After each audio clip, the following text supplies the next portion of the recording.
What if I told you that every text you send, every compliment you give, and every single ounce of effort you make to show a woman you're interested is actually pushing her away? It doesn't make sense, right? Most of us operate on a pretty logical principle.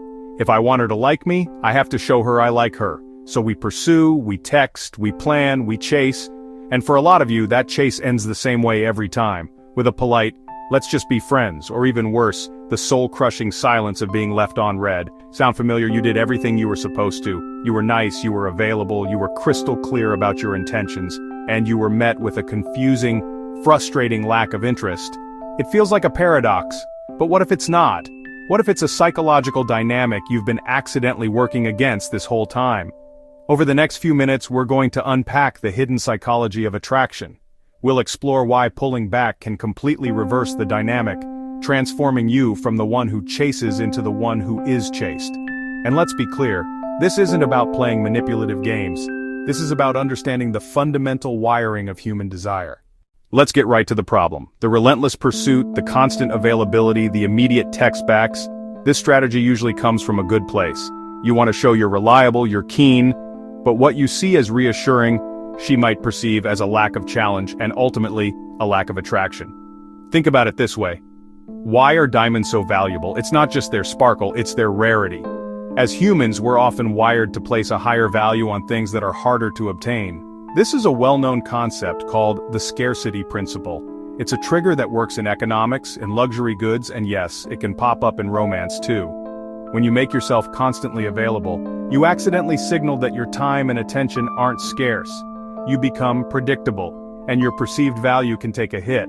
But it's not just simple economics, it also taps into our brain's reward system, specifically that neurotransmitter you've heard of, dopamine.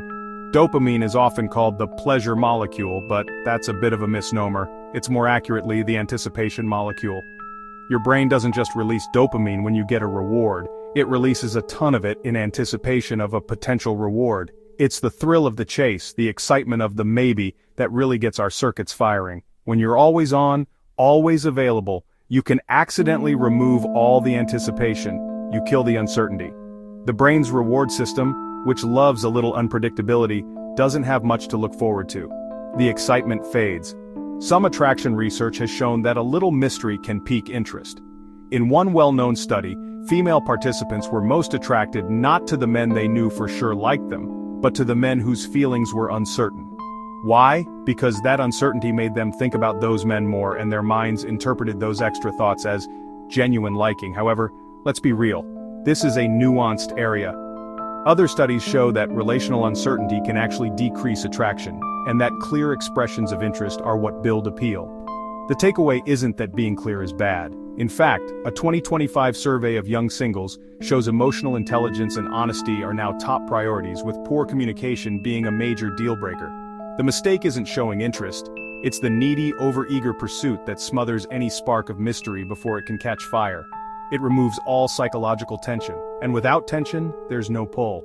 So, if chasing is the wrong move, what's the right one? It isn't becoming some cold, aloof jerk. The answer lies in mastering yourself. When you hear Stoic, you might picture someone cold and emotionless, but that's a modern cliché. Ancient Stoic philosophers like Marcus Aurelius and Seneca were masters of human psychology. They understood that real power comes not from controlling other people, but from mastering yourself. Stoic principles, when applied to modern relationships, can be a game changer. They introduce the idea of conscious detachment. Now, this isn't toxic indifference or playing mind games. Conscious detachment is about engaging fully and authentically, but without tying your self-worth to the outcome. It means your happiness and value come from within, from your character and your purpose, not from someone else's approval. Think about the difference. The man who chases often operates from a place of scarcity. He feels like he needs her validation to feel whole. His actions are screaming, "Please like me, I need you to." That energy is often unattractive because it outsources his sense of self-worth. The man with a Stoic-inspired mindset, however, operates from a place of abundance. He enjoys her company and is genuinely interested, but his world doesn't fall apart if she doesn't text back right away. His life is already full. He has his purpose, his friends, his mission.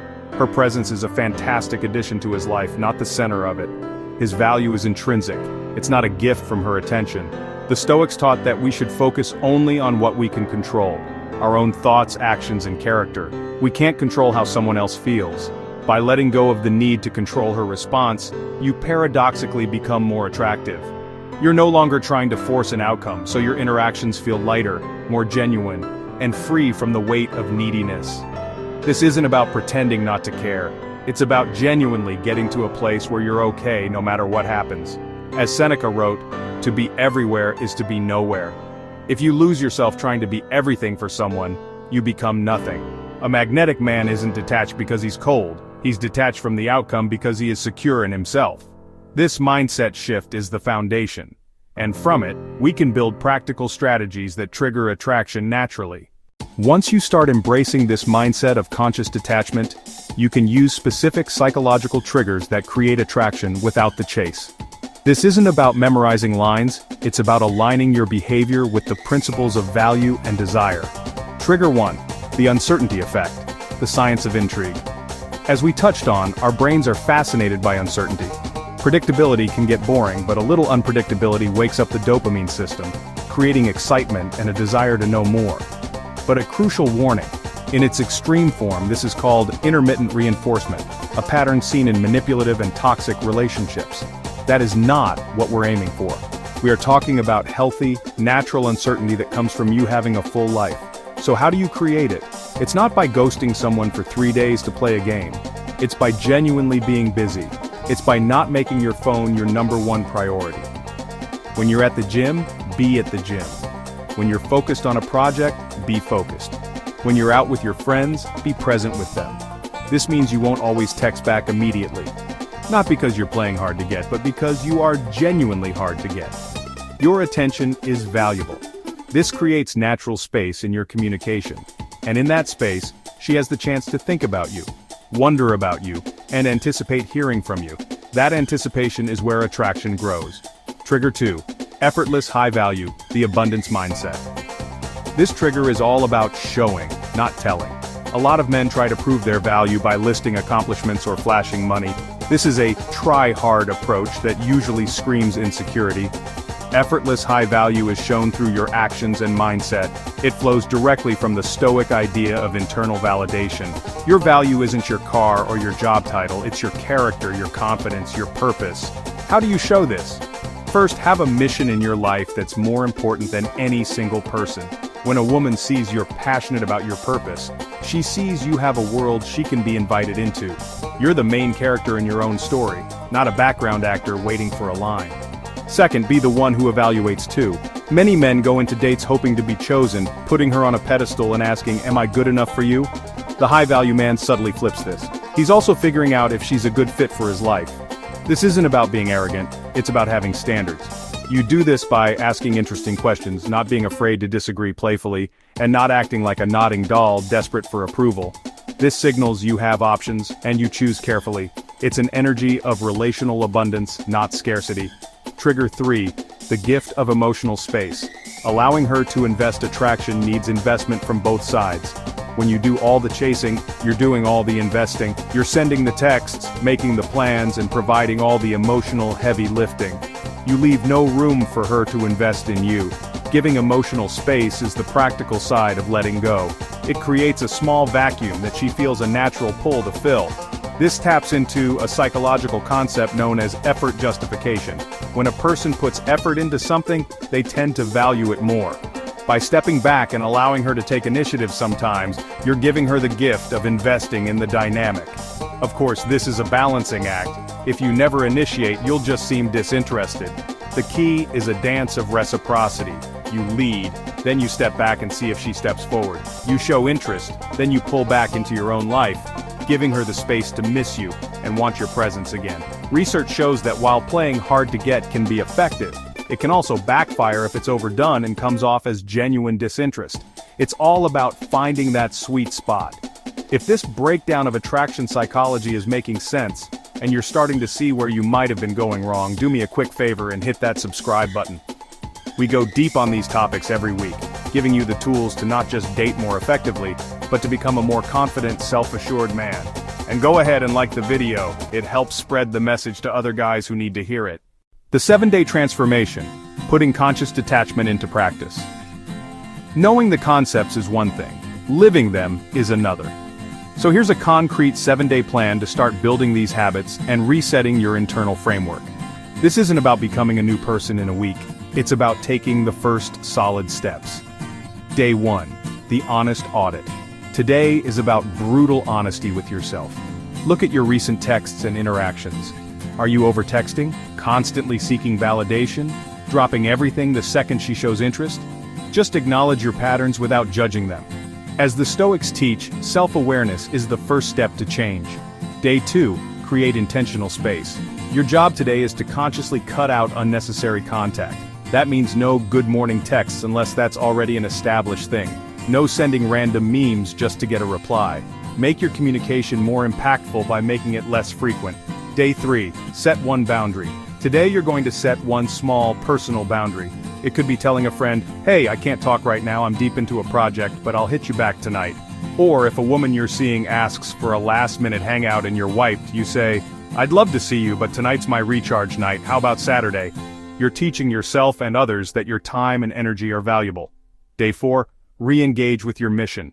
Dedicate at least 2 hours today to something that is purely for you. Work on that business idea, hit a new PR at the gym, practice guitar, read a book. Actually feel what it's like to be completely absorbed in your own purpose. This is the core of your attractive energy. Day 5, reframe scarcity thoughts. Whenever you feel that urge to chase or get anxious because she hasn't replied, consciously reframe the thought. Instead of, I hope she likes me, think, I'm curious to see if we're a good match. Instead of, I need to see her, think, I have a great life, and it would be fun to share some of it with her. You're actively shifting from neediness to abundance. Day 6, listen and be grateful. In your interactions today, focus less on trying to impress and more on truly understanding. Practice active listening. And at the end of the day, write down 3 things you're grateful for that have nothing to do with romantic validation. This builds an inner sense of fullness. Day 7, review and commit. Look back at the week. Where did you nail it? Where did you slip up? Don't aim for perfection, aim for progress. This isn't a quick fix, it's the start of a lifelong practice of self-mastery. Commit to these actions not as a tactic to get the girl, but as a way to become the man you genuinely respect and want to be. So, let's bring it all home.